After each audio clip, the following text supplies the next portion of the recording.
The next one, number two. Number two thing you need to do as a woman who is trying to conceive is getting proper diagnosis.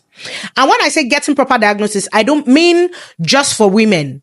If you're trying to conceive as a couple, getting proper diagnosis, both for you as the woman and for your partner, is an amazing step. In fact, it's one of the most important steps, because as a person who goes through PCOS, as a person who actually goes through PCOS, or who has been through PCOS and everything that there is with PCOS, living in Nigeria, I tell you that getting proper diagnosis is not one of the easiest things. Yes, because like when I was trying to get diagnosis for my PCOS, when I didn't know anything about PCOS, I was trying to know what's going on with me, going to the hospital, trying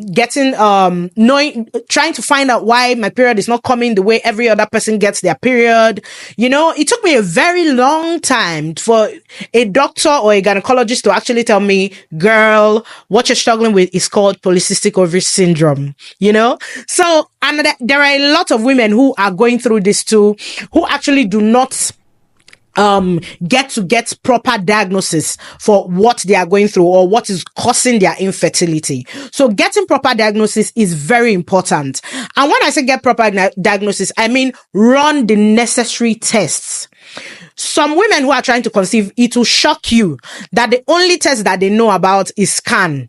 Doing pelvic scan, transvaginal scan. Once they do it and they tell them, oh, you have PCOS, they now go on social media, checking on everything that concerns PCOS, not knowing that there are other tests you should do as a woman who is trying to conceive. Number one of this kind of test you should do as a woman who is trying to conceive is scan. Of course, the popular scan, transvaginal scan, pelvic scan. Number two test you should do as a woman who's trying to conceive is checking your tubes, making sure that your tubes are open. No matter the kind of fertility medication you take, if your tubes are not open, your efforts will be in vain. You need to make sure that your tubes are open and ready for you to have a baby. Right?